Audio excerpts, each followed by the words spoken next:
नाम से हार्दिक अभिनंदन। और हम लोग जैसे हम हर बार प्रचार के शुरू में इस्राएल को ब्लेस करते हैं, आज भी हम लोग इस्राएल को ब्लेस करें। Obadiah chapter 1 verses 17 and verse 18। Obadiah chapter 1, Obadiah का पहला अध्याय, एक ही अध्याय है 17 और 18 पर। But on Mount Zion there shall be deliverance and there shall be holiness. The house of Jacob shall possess their possessions. The house of Jacob shall be a fire, and the house of Joseph a flame. But the house of Esau shall be stubble.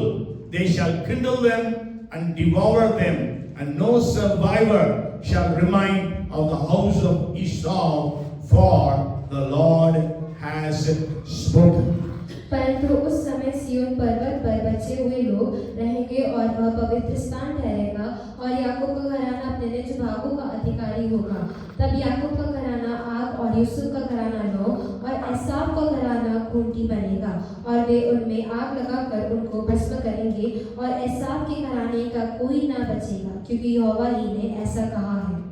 Yes, so may God bless Israel, and we know we are in the Christmas week now. हम सब Christmas के इस हफ्ता में हैं, और इसलिए आज क्रिसमस का एक मैसेज सुनेंगे। जैसे हमने वचन में पढ़ा था, book of Matthew chapter 2 versus 1 to 12।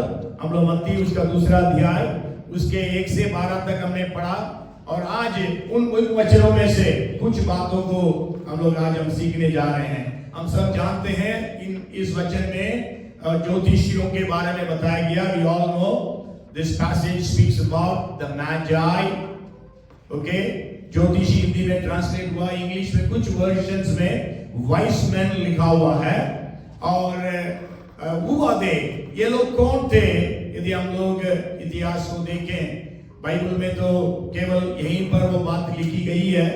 हम इस प्रकार मान सकते हैं, they were people who had high positions in Babylonian and after that Medo-Persian, Greece, Roman empires। मतलब ये लोग जो है उन दिनों के जो साम्राज्य था, उस समय में उन लोगों को बहुत ऊंची उपाधियां दी गई थी। हम लोग ये भी बोल सकते हैं, डैनियल, पुराना नियम में जो डैनियल था वो भी एक मैजाई था, और मैजाई का लीडर्स था करके हम लोग पुराना नियम में पढ़ते हैं। He was the head of all the magicians or the astrologers. That is what the Bible says. So they were highly respectable people in the society. मतलब समाज में बहुत सम्मानित लोग हैं। लेकिन कुछ लोग राजा बोलते हैं, लेकिन वे लोग राजा नहीं थे। वे लोग they were wise men, magi. They can be astrologers. They could be physicians, priests, interpreters of dreams. इस प्रकार हम लोग उनका बता सकते हैं। And we all know that they traveled a big distance. वे लोग बहुत दूर यात्रा करके प्रभु यीशु मसीह को आराधना करने के लिए आए थे। कितने लोग थे, ये भी एक बहुत बड़ी बात है। कई बार हम लोग तीन माजूसी करके गीत में भी गाते हैं, 3 wise men, लेकिन 3 wise men करके बाइबल में कहीं भी जिक्र नहीं है। Bible doesn't say that there were 3 men। Bible में ये नहीं लिखा है 3 लोग थे करके। 3 भेंटों को लाए, इसको लेकर मतलब लोगों ने कहानियां बना दिया कि 3 लोग थे, वो तीनों राजा थे, उनका नाम भी दे दिया। मेलकॉय, उसके बारे में बताया गया, वो गोल्ड ले आया। कैस्पार, वो फ्रैंकिंसेंस लाया, और बेल्तसार मिर ले आया करके इस प्रकार बताया जाता है। लेकिन उसके लिए कोई प्रूफ नहीं है, इवन ट्रेडिशनल मींस हिस्टोरिकली भी प्रूफ नहीं है, और बिब्लिकली भी प्रूफ नहीं है। और how they travel, okay, how many were दे?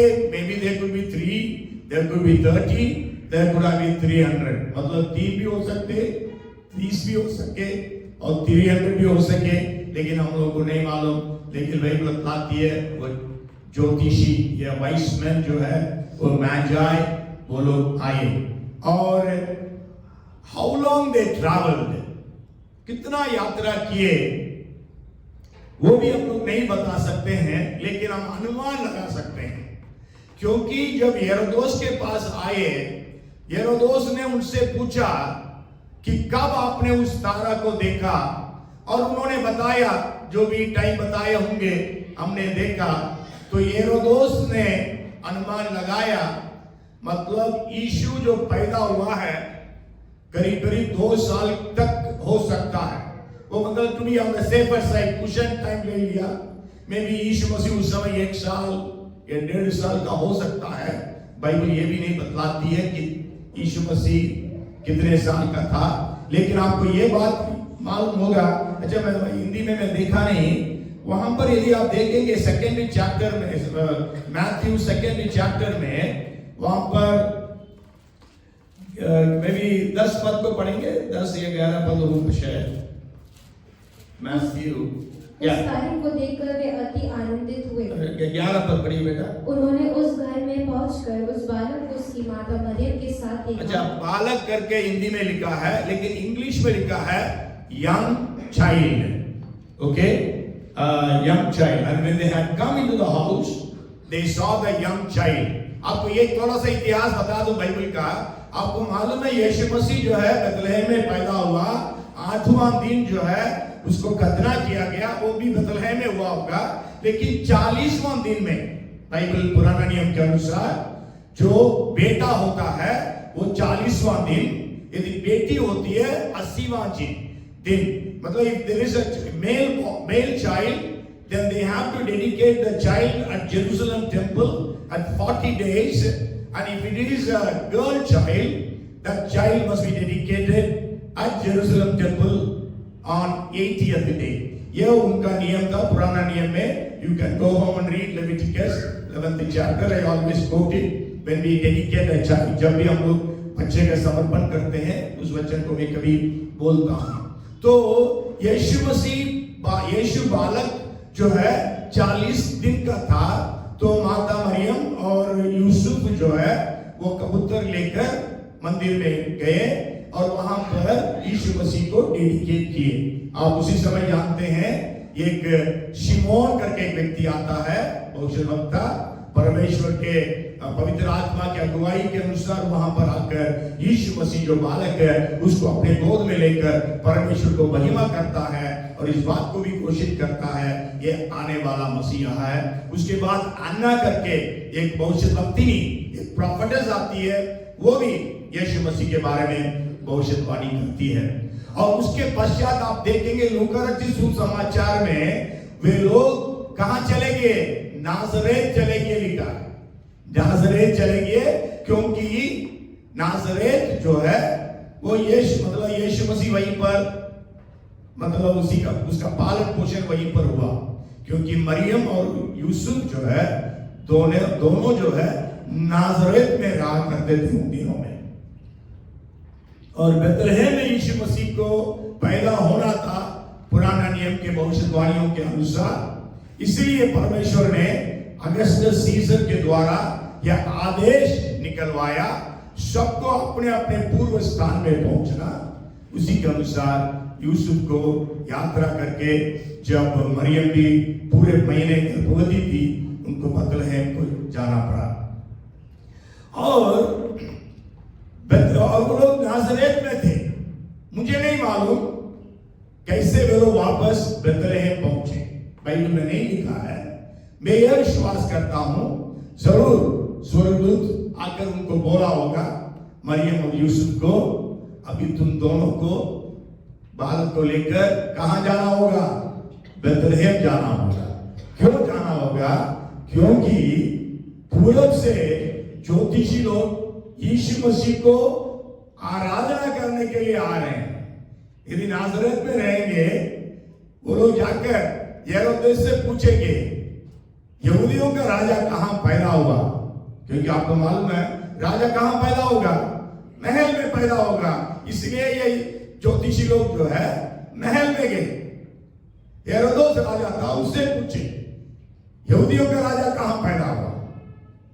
हेरोदेस घबरा गया, अरे मैं तो राजा हूं, मेरे घर में तो कोई बेटा पैदा नहीं हुआ, ये लोग कैसे बोल रहे?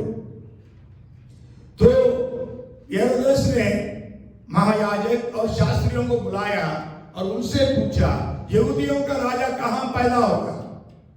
तब उन्होंने शास्त्र को ढूंढे और बोले, वो बेथलेहम में पैदा होगा, मीका 5:2 के अनुसार।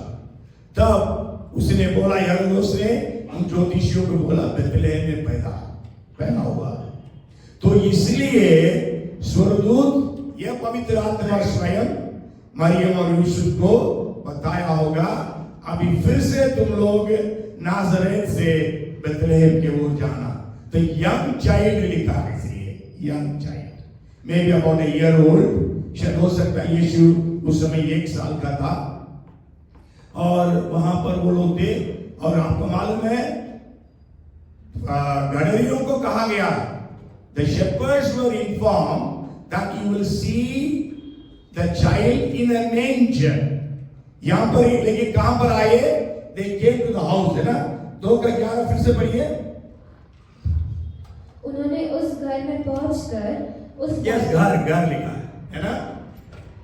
when they had come into the house, मतलब घर में थे वे लोग, मेंजर में नहीं, है ना? चरनी में नहीं थे, but they were in a house। okay, just this is for information। तो आपको इसीलिए हेरोदेस ने पूछा, कब आपने तारा देखा?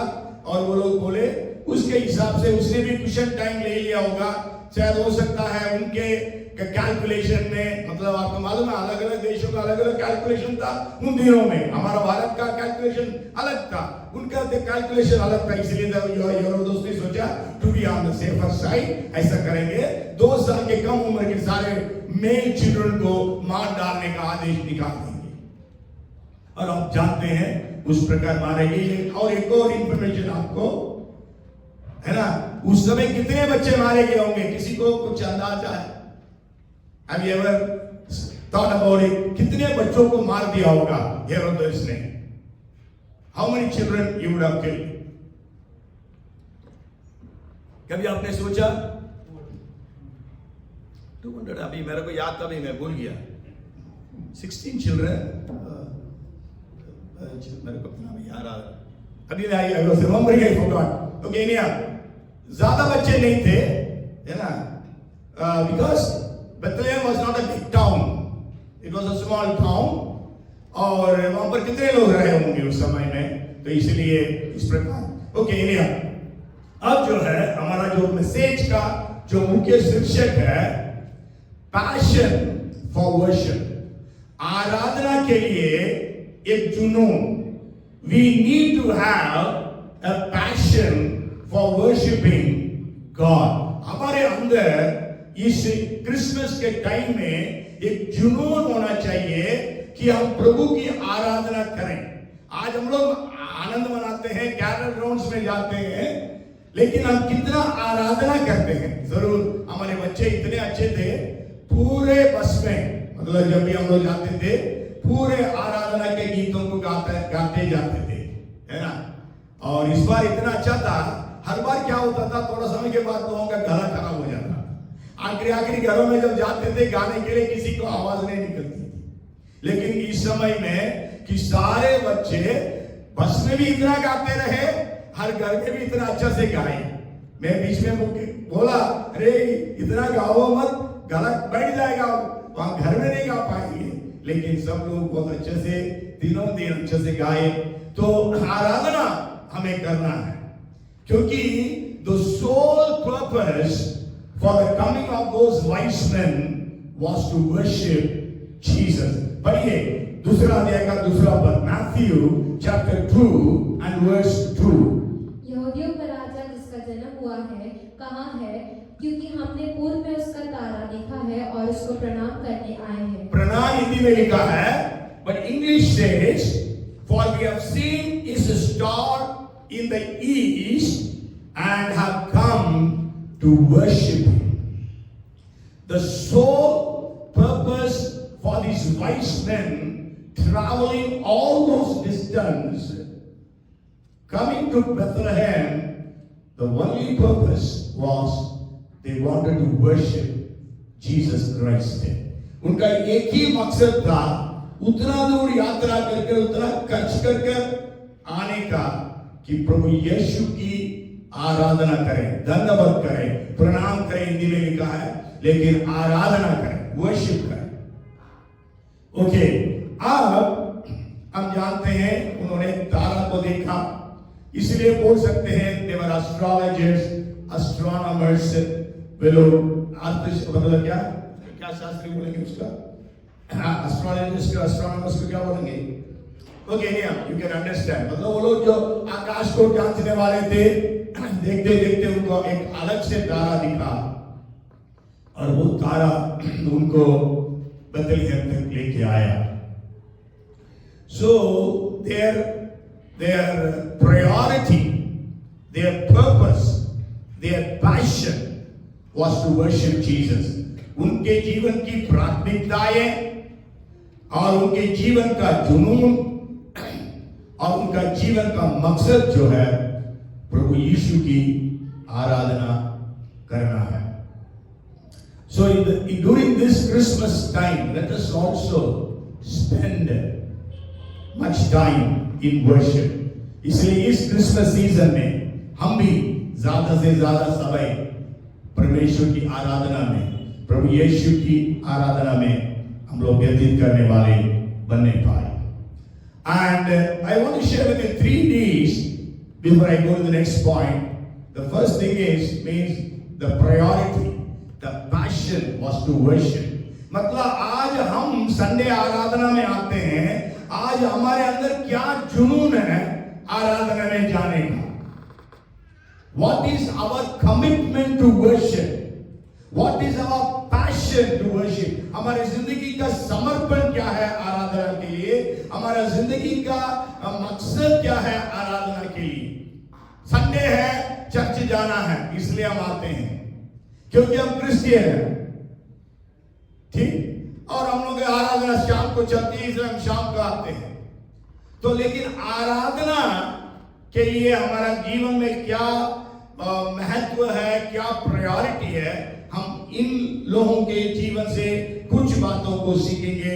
3 D's I want to share. The first thing is the distance they traveled. है ना? जैसा मैंने बताया, वो लोग कितना दिन यात्रा किए बाइबल नहीं बताती है। कितना दूर यात्रा किए हैं सोचिए आप।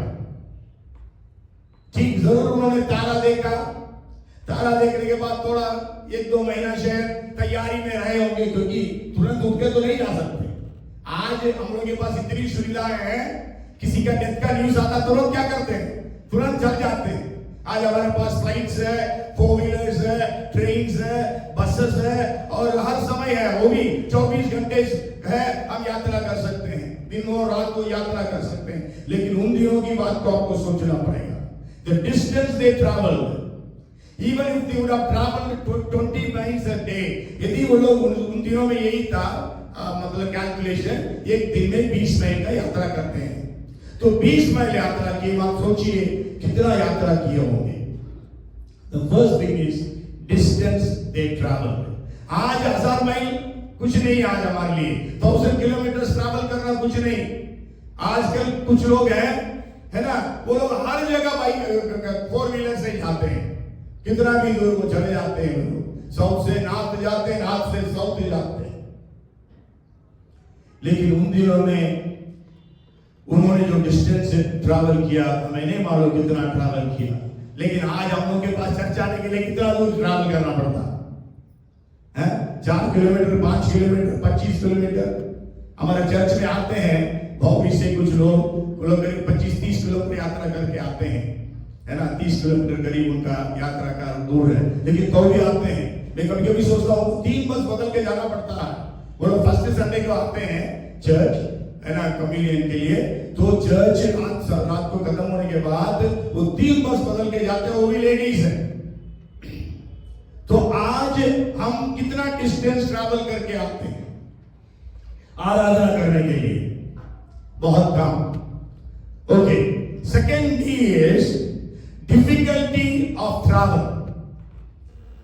जैसे मैंने बताया आज बहुत इजी है ट्रैवलिंग। आज एसी है, एसी बसेस है, हमारे कार्स में एसीज है, आज फ्लाइट्स है, आज हमारा ट्रैवल बहुत इजी हो गया है। लेकिन उन दिनों में ट्रैवल सोचिए, रोड्स नहीं है, हैं? और ऐसा कोई वाहन नहीं था जो जल्दी आपको पहुंचा दे उस जगह पर। यहां पर भी कितना महीने वो लोग ट्रैवल किए। डिफिकल्टी ऑफ ट्रैवल याद रखिए आप। कहीं पर आपको ये भी एक बात याद करना, इनको मालूम भी नहीं था कहां जाना। आज तो जीपीएस हमारे पास है। आज यदि कोई नया घर जाते हैं, हमारे पास क्या है, जीपीएस डालते हैं, पहुंच जाते हैं। कभी कभी जरूर जीपीएस आपको घुमा देता है, लेकिन उन समय सोचिए उनके पास कोई जीपीएस नहीं, जरूर वो तारा दिखता है, तारा उनको अगुवाई करता है। और उनको ये भी नहीं मालूम कितना दिन यात्रा करना। They didn't know how long they have to travel. उनको नहीं मालूम 1 दिन ट्रैवल करना, 10 दिन ट्रैवल करना, 10 महीने ट्रैवल करना, लेकिन वो ट्रैवल किए। डिफिकल्टी इन देयर ट्रैवल को वे लोग सोचे नहीं। आज यदि हमारे अंदर पास कोई डिफिकल्टी आ जाता, हम लोग चर्च नहीं जाते हैं। कोई बीमार हो गया, चर्च नहीं जाते। गाड़ी में कुछ हो गया तो चर्च नहीं जाते। तो कल एग्जाम है, चर्च नहीं जाते। बहुत कुछ हम लोगों के पास बहाना रहता है। लेकिन यहां पर देखिए वो लोग यात्रा किए difficulty. They did not look into the difficulty that they needed to face. जिस कठिनाइयों को सामना करना पड़ेगा उसके बारे में वो लोग सोचे नहीं, बस उठकर निकल गए वो लोग आराधना करने के लिए। Because they had the passion, क्योंकि उनके पास आराधना का जुनून था। यीशु को देखना है और आराधना करना है। Difficulty in their traveling. And then the third thing I want to share with you is dangers of travel. उन दिनों में यात्रा करना खतरे से कम नहीं है। There were robbers, there were thieves, there were wild animals, there were scorpions and serpents. मतलब उन दिनों में चोर थे, लुटेरे थे, और उन दिनों में घरेलू पशु और इवन सांप और बिच्छू सब प्रकार के पाए जाते हैं। तो ऐसे समय में उनको यात्रा करना, वो भी कितना दिन, कितने महीने, और कितना ठंड हो, बारिश हो, गर्मी हो, सब समय वो लोग को ट्रैवल करना पड़ेगा, क्योंकि उतना दिन वो लोग ट्रैवल किए। Dangers of travel.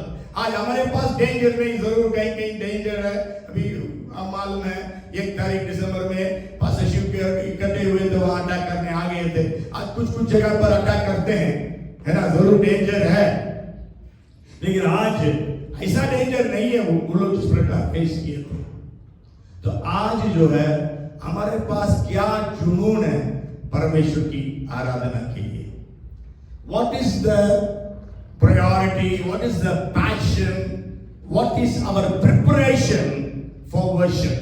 मतलब आज हमारी प्राथमिकता, हमारा जुनून, हमारी तैयारी क्या है परमेश्वर की आराधना के लिए। तो यदि ऐसा होता, यदि हमारे पास ये जुनून होता, हम कोई भी संडे आराधना को मिस नहीं करते।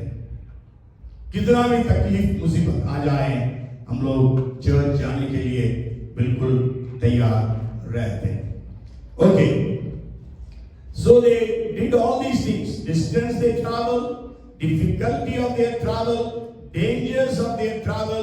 They did all those things just for one reason. They wanted to come and worship the child who was born to be the king of the Jews. उनका एक ही मकसद था कि यीशु जो पैदा हुआ है, जो यहूदियों का राजा है, उसके वो जाकर आराधना करें। Then now the next point I want to share with you is how they sought. मतलब किस प्रकार से उन्होंने ढूंढा प्रभु यीशु मसीह की आराधना के लिए। पढ़ेंगे एक वचन, डियूटेरोनॉमी चैप्टर 4 एंड वर्स 29, व्यवस्था विवरण 4 का 29। परंतु वहां भी यदि तुम अपने परमेश्वर यहोवा को ढूंढोगे तो वह तुमको मिल जाएगा। शर्त यह है कि तुम अपने पूरे मन से और अपने सारे प्राण से उसे ढूंढो। Yes, it says But from there you will seek the Lord your God, and you will find him if you seek him with all your heart and all your soul. है ना? मतलब यहाँ पर शर्त ये लिखा है, शर्त ये है कि तुम अपने पूरे मन से और अपने सारे प्राण से उसे ढूंढो। तो आज हम कितना, एक कहाँ गए थे बेटा, कौन सा, डूबे रहो, क्या लिखा, बोलो क्या वर्ड्स था उसमें, है ना? कमर के ऊपर नहीं, कैसा था वो, हाँ? कमर से ऊपर आत्मा में डूबना है।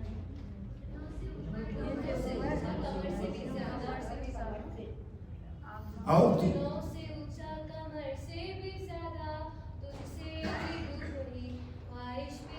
यस, तुझी में डूबा रहूं ख्वाहिश मेरी।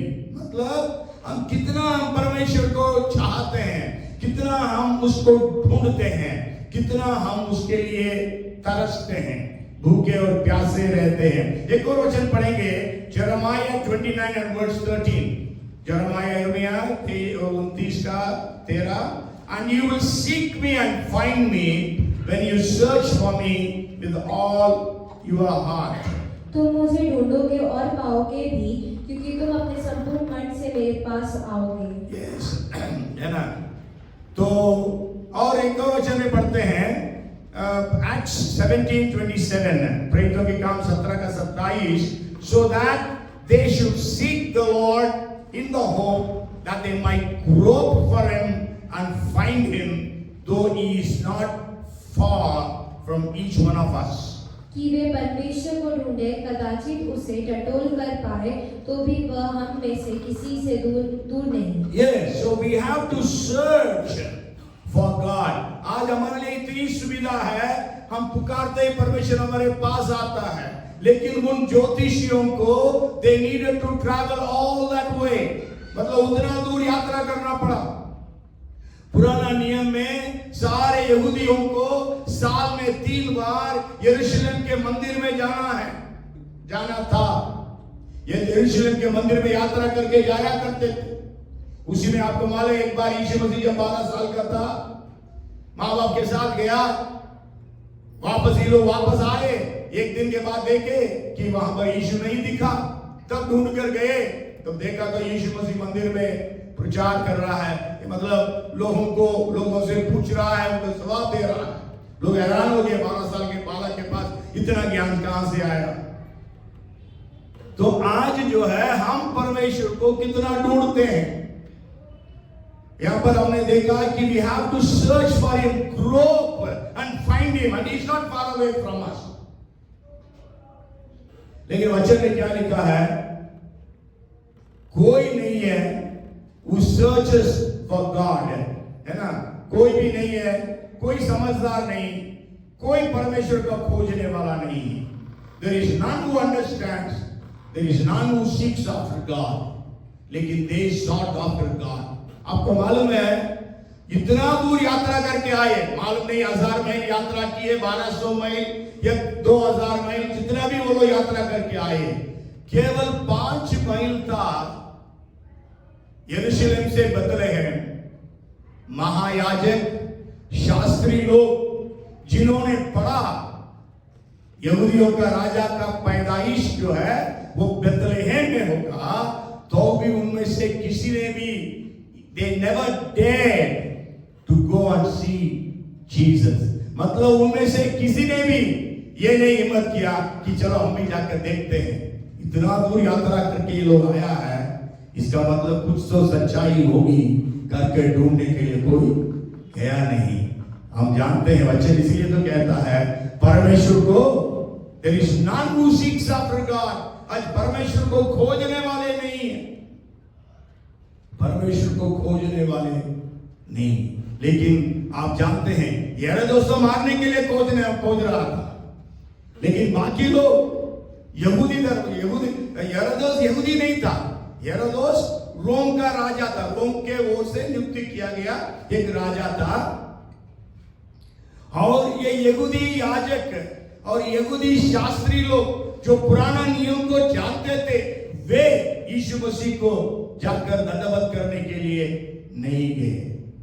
आज हमारे पास भी ऐसे बोल सकते हैं, हमारे पास सारी सुविधाओं को परमेश्वर ने दिया है, हमारे पास गाड़ियां हैं, हमारे पास सब कुछ है, तो भी हम लोग संडे चर्च जाने में चूक जाते हैं।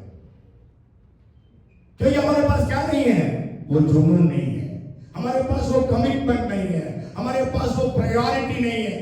We have missed our priorities. आज हमने प्राथमिकताओं को गड़बड़ कर दिया। We have to reprogram our priorities. हमें अपने प्रायोरिटीज को, प्राथमिकताओं को रीप्रोग्राम करना पड़ेगा। इसलिए वो लोग उतना दूर से यात्रा करके यीशु को देखने आए, पास में रहने वाले यीशु को देखने के लिए नहीं गए। जरूर यार दोस्त क्या ढूंढने के लिए भेजा अपने सिपाहियों को। जब उसने देखा कि ज्योतिषी लोग वापस नहीं आए, समझ गया कि वे लोग उसको ठग दिए, तो उसने जाकर तोसा के नीचे के जितने बच्चे थे सबको उसने मार डाल दिया। तो अब जो है, so the first thing is just share about their traveling, everything. Second thing is what they sought, how they sought, मतलब उन्होंने कैसे ढूंढा, कैसे खोज किया। The third thing is what they brought, उन्होंने क्या लाया, है ना? हम लोग गाना में गाते हैं, they brought three things. What are the three things?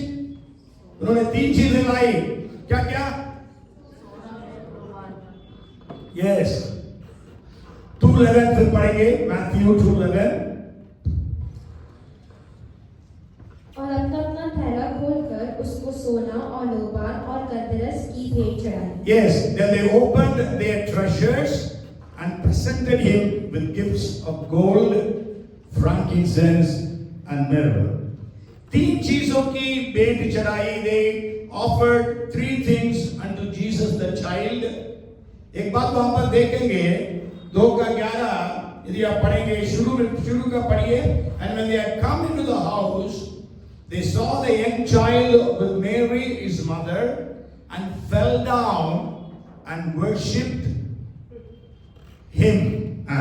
उन्होंने उस घर में पहुंचकर उस बालक को उसकी माता मरियम के साथ देखा और मुंह के बल गिरकर बालक को प्रणाम किया। बालक को आराधना किया, है ना? मेरी को वर्शिप क्या करके नहीं लिखा, they worship him, only Jesus. Okay, so अब हम लोग देखेंगे तीन चीज जो उन्होंने जो लाया, उसमें से हम लोग कुछ बातों को सीखेंगे। आप जरूर, मैं भी बोला हूं, कहीं और से भी सुने होंगे। The first thing that they brought was gold, है ना? उन्होंने क्या लेके आया? गोल्ड लेके आया। आप देखिए, आप जब भी किसी को गिफ्ट देते हैं, उनके हिसाब से नहीं देते, अपने हिसाब से देते हैं, है ना? उनके हिसाब से नहीं देते हैं, आपके हिसाब से देते हैं। These people are rich people, we have to understand. मतलब ये तीन लोग हैं, 30 लोग थे, 300 लोग थे, they were rich people. क्यों? देखिए, आने में 1 साल लगा, जाने में 1 साल लगा, 2 साल कम से कम, मतलब 2 साल बिना कोई कमाई वो लोग खर्च करते रहे। इसका मतलब क्या है? For 2 years they were traveling only, without earning anything, without earning, only spending for 2 years. इसका मतलब वो लोग बहुत अमीर होंगे। और not only they were traveling में कितना खर्चा हुआ होगा? जरूर वो घोड़े में आए हो, ऊंट में आए हो। हम लोग फोटो तो सब ऊंट देखते हैं, लेकिन कुछ स्कॉलर्स बोलते हैं वो लोग घोड़े में भी आए होंगे, लेकिन हमें नहीं मालूम। जो भी जानवर में आए तो जानवर को खिलाना पिलाना होगा, खुद के लिए खिलाना पिलाना है, खुद को भी खाना और रहने के लिए स्थान, है ना? सब खर्च 2 साल मान लीजिए, इतना खर्च किया। They were rich people, और उन्होंने क्या दिया? वो रिच है, इसलिए वो लोग क्या दिए? गोल्ड दिए। यहां पर हम में से कितने लोग हैं, कभी आपने किसी को गोल्ड गिफ्ट दिया है? No, we don't have that capacity. आज हमारे पास वो क्षमता नहीं है कि हम गोल्ड किसी को गिफ्ट दें। जरूर परिवार वालों को दे सकते हैं आप, है ना? आप अपने परिवार के लोगों के लिए गिफ्ट दे सकते हैं, लेकिन किसी और को गोल्ड गिफ्ट करना हमारे कैपेसिटी में, यहाँ पर हम जितने हैं हमारे पास मेरे ख्याल से किसी के पास वो कैपेसिटी नहीं है। लेकिन वो सोचिए वो लोग गोल्ड लाए, मालूम नहीं कितना गोल्ड लाए, वो नहीं लिखा। लेकिन आप याद रखना परमेश्वर ने वो गोल्ड क्यों दिया मालूम? क्योंकि अभी इस घटना के पश्चात यीशु जो बालक है उसको मरियम और यूसुफ को वहां से कहां जाना पड़ेगा? मिस्र देश जाना पड़ेगा। यूसुफ का घर कहां है? नाजरेत में है। वहां पर उसका बड़ाई का शॉप होगा, कारपेंटर है, कारपेंटरी शॉप होगा उधर। लेकिन अब मिस्र देश में क्या करेगा? कितना दिन रहे वो भी हमको नहीं मालूम। मान लीजिए कि 1-2 साल भी वहां रहे तो 1-2 साल की खर्चा कहां से आएगा? ये गोल्ड जो ये लोग दिए थे उसी से वो लोग खर्च किया। Okay, now gold represents that Jesus is king. यीशु राजा है। इस बात को दर्शाने के लिए उन्होंने क्या दिया? सोना दिया। मतलब वे पहचान लिए थे यीशु राजा है। लेकिन यीशु 3.5 साल सेवा किया, है ना? 3.5 साल इतना सेवा किया, इतनी चंगाइयां हुई, सब प्रकार के मरीज ठीक हो गए, मरे हुए लोग जिलाए गए। थोड़ा सा भोजन को यीशु मसीह ने हजारों के लिए मल्टीप्लाई करके दे दिया, तो भी वो लोग यीशु को राजा करके स्वीकार नहीं किए, पहचाने भी नहीं। हेरोदेस जरूर पूछा, पिलातुस जरूर पूछा, क्या आप राजा है? यहूदियों का राजा है? यीशु मसीह बोला मेरा राज्य इस दुनिया का नहीं है। और किसी ने पूछा आप यहूदियों का राजा, जैसा तूने बोला वैसी। तो यहूदियों का राजा जरूर, उनमें से कुछ लोग पहचान लिए बोल सकते हैं। इसलिए तो वो लोग जब यीशु मसीह यरूशलेम जा रहा था, ट्रायम्फल एंट्री, जिस समय बोले दाऊद के संतान होसाना होसाना करके चिल्लाए, क्योंकि वो लोग चाह रहे थे यीशु को राजा बनाए। लेकिन यीशु राजा बनने के लिए नहीं आया। यीशु राजा बनकर आएगा, लेकिन यीशु बनने के लिए, राजा बनने के लिए उस समय नहीं आया। यीशु तो मरने के लिए आया। मैं एक बार आपको पहले भी बोला हूं, जब असल में ये लोग सब यीशु को राजा बनाने के लिए तो जा रहे थे, जब यीशु उस यरूशलेम के अंदर गया, ये लोग सब आगे पीछे होसाना चिल्लाते हुए गए। वे लोग क्या सोच रहे थे? क्योंकि यहूदियों का माइंडसेट ये था, मसीहा आएगा, यहूदियों के ऊपर जो राज्य कर रहे हैं अन्य जाति लोग, उनको खत्म करेगा और खुद राजा बनेगा। ये उनका दिमाग में था। तो इसलिए वो लोग क्या सोचे, यीशु मसीह यरूशलेम के अंदर जा रहा है और राइट साइड में हेरोदेस का महल था, महल राइट साइड में था और लेफ्ट साइड में मंदिर था। लेकिन यीशु मसीह राइट साइड नहीं टर्न किया, लेफ्ट साइड टर्न किया, जाकर मंदिर में जाकर क्या किया यीशु मसीह ने? जो बेचने वाले थे, वो करने वाले थे, सबको भगाने लगा। मेरा घर प्रार्थना का घर कहलाया जाएगा। तो इस प्रकार वही लोग थोड़ा समय के बाद बोले क्रूस पर चढ़ाओ, क्रूस पर चढ़ाओ। अब यहां पर हम क्या देखते हैं, ये ज्योतिषी लोग जो है इस बात को पहचान लिए ये राजा है। यदि राजा से उन दिनों में कोई भी भेंट करने जाता था, वो क्या देता था? गोल्ड देता। इसलिए उन्होंने क्या दिया? गोल्ड दिया। क्या आज प्रभु यीशु हमारा राजा है? यदि आप वचन पढ़िएगा प्रेरितों के काम 17 का, मेरे ख्याल से 2nd वर्ष, प्रेरितों के काम 17। पौलुस अपनी रीति के अनुसार, नहीं, तीसरा पद पढ़िए, नहीं या तीसरा पद पढ़िए। और उनका अर्थ खोल कर समझाता था कि मसीह को दुख उठाना और मरे हुओं में से जी उठाना आवश्यक था, और यही यीशु जिसकी मैं तुम्हें कथा सुनाता हूँ। नहीं, 7वां पद पढ़िए बेटा, 7th verse, 17 and 7. Jason has harbored them, and these are all acting contrary to the decrees of Caesar, saying there is another king, Jesus. यासोन ने उन्हें अपने यहाँ उतारा है। ये सब के सब ये कहते हैं कि यीशु राजा है और कैसर की आज्ञाओं का विरोध करते हैं। Yes, यीशु राजा है। Do you know Jesus as your king? क्या आज आप यीशु को राजा कहकर अंगीकार किए हैं, स्वीकार किए हैं? जरूर हम लोग राजाओं के युग में नहीं जी रहे हैं, इसलिए राजाओं के युग के बारे में हमें उतना नहीं मालूम है। जरूर हम इतिहास में कुछ पढ़े हैं, लेकिन आपको मालूम है यदि कोई राजा है, यदि उस राज्य के उसके राज्य में कोई प्रजा है, आपको मालूम कम से कम 2 काम उनको करना पड़ता था। एक है ओबे द किंग। राजा ने जो कुछ बोला उसको प्रजा को क्या करना पड़ेगा? मानना पड़ेगा। यदि नहीं माने क्या हो गया? सजा, मौत की सजा सुनाई जाती। दूसरा, यदि राजा है, डर भय होता था राजा के प्रति। क्या आज यीशु आपका राजा है? क्या आप यीशु के लिए आज्ञाकारी हैं? क्या जब यीशु आपका राजा है, आप यीशु मसीह के भाई मान रहे हैं? Okay, they accepted Jesus as their king. वे जो है यीशु को अपना राजा माना। दूसरी चीज उन्होंने जो दिया क्या है? फ्रैंकिंसेंस, लोबान, फ्रैंकिंसेंस।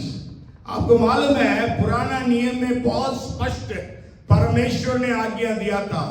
Very specifically God had commanded in the Old Testament, you can go home and read in the book of Exodus, that they should not make frankincense or incense लिखा है, incense for your personal use or any other use। परमेश्वर स्पष्ट कहता है तुम जो है लोबान को, ये गंधरस लिखा लोबान को अपने स्वयं के इस्तेमाल के लिए कभी भी नहीं बनाना। बाद में आप पढ़ लीजिएगा। Okay, ready? We'll read one verse. Exodus chapter 30, verse 38. Exodus निर्गमन उसका 30 का 38 पढ़िए। 37, 38 है, 38 पढ़ेंगे लोग। जो कोई सूंघने के लिए उसके सामान कुछ बनाए वह अपने लोगों में से नष्ट किया जाए। Yes, देखिए सूंघने के लिए है ना, whoever makes any like it to smell it, he shall be cut off from his people. Frankincense represents Jesus as God. लोबान उन्होंने आकर भेंट चढ़ाया, उससे उस बात को लोग दर्शा रहे हैं यीशु कौन है? परमेश्वर। Jesus is God. आज बहुत सारे लोग इनकार करते हैं कि यीशु मसीह परमेश्वर है। कहां लिखा है? बाइबल में पूछते हैं लोग, लेकिन यहूदी लोगों को मालूम है यीशु अपने आप को परमेश्वर कह रहा है, इसलिए तो यीशु को सूली पर चढ़ाया हुआ। यीशु मसीह को क्रूस पर चढ़ाने का यहूदियों का एक ही कारण था, क्योंकि यीशु जो है वो अपने आप को परमेश्वर कह रहा है, परमेश्वर का पुत्र कहलाने के द्वारा मैं और पिता एक है। तो frankincense, have you recognised Jesus as your God? क्या आप इस क्रिसमस के टाइम में यीशु को अपना परमेश्वर कह के स्वीकार किया?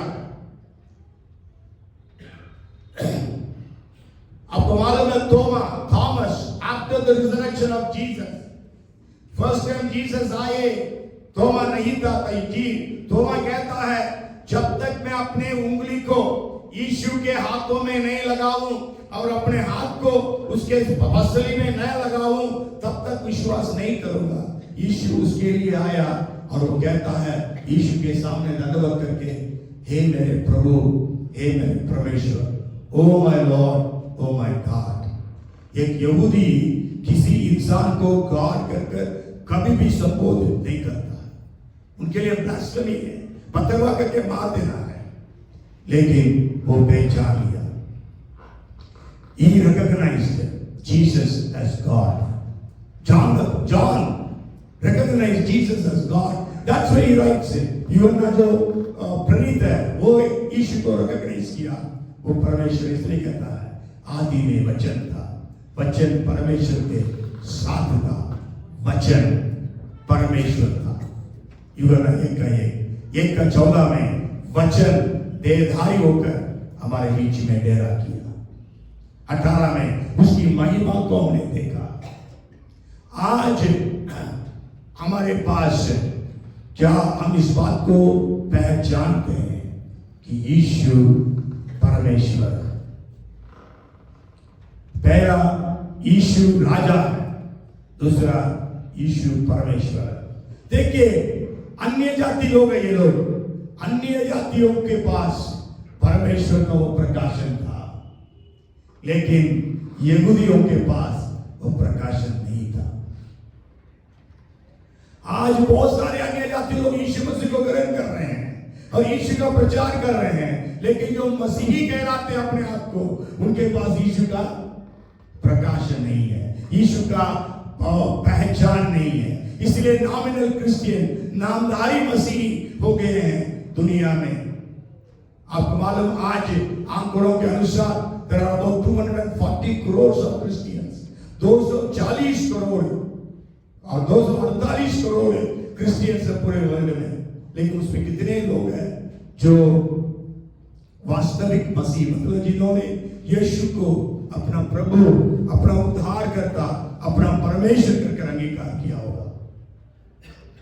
और आखिरी चीज उन्होंने जो चढ़ाया हम देखते हैं लोबान क्या ना गंधरस. It was okay. गंधरस दिया. They came and gifted to Jesus gold, frankincense and myrrh. उन्होंने आकर यीशु मसीह को जो बालक था उसको भेंट किया सोना, लोबान और गंधरस. मिर्र और गंधरस का मतलब है it was a bitter herb used to embalm the dead body. मतलब एक कड़वी जड़ी बूटी है जिसका उपयोग मृतकों पर लेप लगाने के लिए किया जाता था. देखिए उनके पास क्या प्रकाशन था. See the revelation that they had. They never had the scriptures. उनके पास बाइबल का पुराना नियम का वचन नहीं था. But they had this revelation from God. लेकिन उनके पास परमेश्वर से एक ये प्रकटीकरण, यह एक रेवलेशन, एक प्रकाश उनको मिला. क्या प्रकाश मिला उनको? कि यह मरने वाला है. आप सोचिए आपके घर में कोई बच्चा पैदा हुआ है, उसके लिए कफन का कपड़ा कोई लाएगा?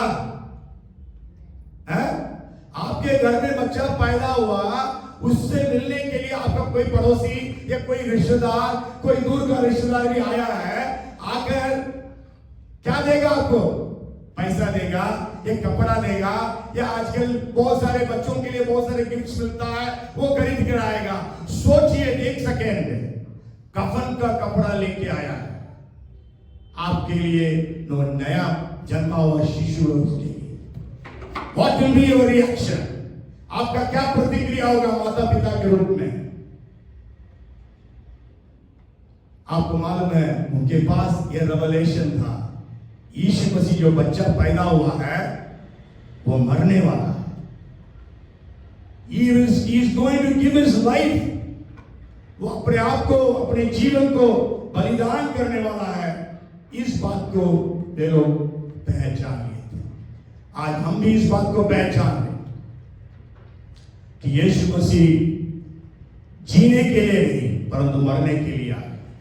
लेकिन वो परमेश्वर है, इसलिए तीसरा दिन जीविता आज भी जीवित है.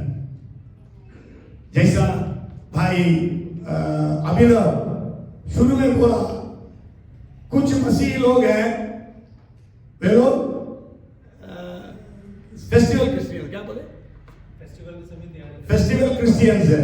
फेस्टिवल के टाइम में, क्रिसमस है, जागरूक हो जाते हैं, घर चलाते हैं, तारे सितारे लगा देते हैं, सीरियल्स लगा देते हैं, उसके बाद 1 तारीख तक सब रहता है, दूसरे तारीख से खत्म। गुड फ्राइडे के दिन आ गया तो बस, लेकिन उसके बाद वो भी खत्म। लेकिन क्या आज हमारे अंदर जिस प्रकार इनके पास जुनून था, यह ज्योतिषियों के पास, अन्य जाति लोग, डिफिकल्टी ऑफ ट्रैवल, उस समय का ट्रैवलिंग में इतना difficulty, dangers of travel, distance of travel, इन सबको वो लोग परवाह नहीं किया। वो लोग यात्रा करके यीशु के पास आया, केवल एक कारण, यीशु की आराधना करना। They came just for one reason, sight seeing के लिए नहीं आया, one reason, बेथलेहम कैसा सुंदर है देखने के लिए नहीं, यरूशलेम का मंदिर क्या ही भया अद्भुत है वो देखने नहीं आए। They came only for one reason, to see child with Jesus and worship him. आज क्या हमारे पास आराधना के लिए ऐसा एक समर्पण, ऐसा एक जुनून क्या आज हमारे पास? तो इसलिए इन दिनों में जब हम लोग क्रिसमस को मनाने जा रहे हैं, let us think about these things. 3 points आपको दिया. First means about them. I shared about them. मैं उनके बारे में बताया, उनका ट्रैवलिंग उनके बारे में बताया. Second thing I said, how they sought, कैसे उन्होंने यीशु को ढूंढा, पूरे मन से, अपने पूरी संपत्ति के साथ, अपने सब कुछ निछावर करके उन्होंने यीशु को ढूंढा। लेकिन पास में रहने वाले, 5 मील के दूर पर रहने वाले, यरूशलेम में रहने वाले यहूदी लोग, महायाजक लोग और शास्त्री लोग, जब उनको मालूम हुआ, ज्योतिष लोग बोले यहूदियों का राजा पैदा हुआ, उसका तारे हमने देखा, तो भी कोई भी जाकर यीशु को आराधना नहीं की।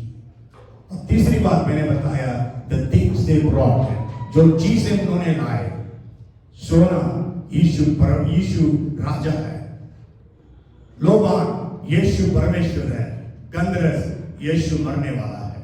They brought 3 things. Gold, Jesus is king. They brought frankincense, Jesus is God, and they brought myrrh to say that Jesus is going to die. यीशु मरने वाला है। इसलिए मेरे प्यारों, जब क्रिसमस सीजन में है, इन बातों को याद रखिए, बातें घर जाकर फिर से इन वचनों को पढ़िए। सो हम इस बात को सोचें, let us have priority, let us prioritize our worship. परमेश्वर की आराधना को हमारी जिंदगी में प्रथम स्थान दें। Let us have passion to worship. परमेश्वर की आराधना के लिए हमारे पास जुनून हो। संडे है, कुछ भी हो, काम हो, छोड़कर चर्च आना, आराधना करना है, ये हमारे पास हो। कई लोगों के घर में मेहमान आ जाते हैं, उनको भी लेके आ जाइए चर्च में, घर में मत बैठे रहिए। ऐसा जुनून हमारे अंदर आ जाए, तब देखें भारत क्या होगा। भारत के मसीह लोग यदि इस प्रकार जुनून रखें, भारत में हम क्या क्या नहीं दे सकते हैं। इसलिए आइए हम लोग प्रार्थना करेंगे। 6 बज रहा है, मैं 6 बजे के पहले खत्म करने के लिए चाहा जरूर। आइए हम लोग प्रार्थना करें। प्रेज़ गॉड, हालेलुया, धन्यवाद, प्रेज़ द लॉर्ड। यहाँ पर आप बैठे हैं, कभी आपने यीशु को अपना प्रभु कर राजा कर परमेश्वर कर अंगीकार नहीं किया है। आज आपके लिए मैं एक अवसर देना चाहता हूं। I want to give you an opportunity. You are a Christian, maybe you are a non-Christian, I don't know. But have you given your life to Jesus? Have you recognized Jesus as your Lord? Have you recognized Jesus as your God? Have you recognized Jesus as your Savior? आज अपने आप को जांच कर देखिए। यदि आप चाहते हैं यीशु को प्रभु का अंगीकार करने के लिए, उद्धारकर्ता परमेश्वर करके अंगीकार करना चाहते हैं, आप अपने हाथ उठाकर दिखाएं। हम आपके लिए प्रार्थना करना चाहते हैं। You are here and you are not giving your life to Jesus. You have an opportunity to give your life to Jesus. आप अपने जीवन प्रभु के हाथों में समर्पित कर सकते हैं। Amen. Thank you Lord. प्रभु जी, हम आपका धन्यवाद करते हैं। हम धन्यवाद देते हैं प्रभु जी, इन दिनों में जब क्रिसमस का फीवर पूरे दुनिया में, पूरे भारत में, पूरे मसीही समाज में प्रभु जी अपने क्लाइमैक्स में है, प्रभु हम प्रार्थना करते हैं। आज हमने जैसा सुना, प्रभु हमारे पास वो जुनून नहीं है, that passion we don't have, Lord, as those wise men, जो अन्य जाति ज्योतिषी लोगों के पास जो जुनून का आराधना करने का आज हमारे पास नहीं है, हमें क्षमा कर दे प्रभु जी। हम आपको राजा का स्वीकार करते हैं, परमेश्वर का अगर हम मानते हैं, और आपके मृत्यु और पुनरुत्थान को भी हम स्मरण करते हैं इस समय। प्रभु तो आशीषित कर, धन्यवाद देते प्रभु जी उन ज्योतिषियों के लिए जो इतना दूर, without looking into the difficulties and dangers and the distance of travel, यात्रा करने का दूरी, यात्रा करने में जो खतरा और यात्रा करने में जो कठिनाइयां, उन सबको सोचा नहीं, लेकिन यात्रा करके यीशु के पास आ गया। आज हम भी प्रभु जी आराधना करने में जो भी दिक्कतें होती है, उसके बावजूद हम आराधना करने वाले बनने पाए। दानियल हस्ताक्षर हो गया करके मालूम होने के बावजूद भी 3 बार दिन में यरूशलेम की खिड़कियों को खोलकर घुटनों में होकर प्रार्थना किया। प्रभु जी हम भी कोई भी बात हो, आपकी आराधना को न छोड़ने वाले बने। प्रभु धन्यवाद करते हैं, स्तुति करते हैं, सबको ब्लेस कर प्रभु जी। क्रिसमस प्रोग्राम्स को ब्लेस करना, 25th के प्रोग्राम को और बाकी सारे प्रोग्राम्स को, watch night service, new year service, हम सारी बातों के लिए हम धन्यवाद करते हैं। प्रभु के विशेष आशीषों को हर एक के लिए हम चाहते हैं, धन्यवाद देते हैं, स्तुति करते हैं, सारी महिमा आपको देते हैं। प्रार्थना उद्धार करता प्रभु यीशु के नाम से मांगते हैं, आमेन और आमेन। अब हमारा स्वर्गीय पिता परमेश्वर का प्रेम, उद्धार करता प्रभु यीशु मसीह का अनुग्रह, आशीष, पवित्र आत्मा की सहभागिता, सामर्थ और अभिषेक है हमें से प्रत्येक के ऊपर अब से लेकर सदा सर्वदा बनी रहे, आमेन और आमेन। बोलो प्रभु यीशु मसीह की हालेलुया, आमेन। प्रभु सबको आशीष दे। God bless you.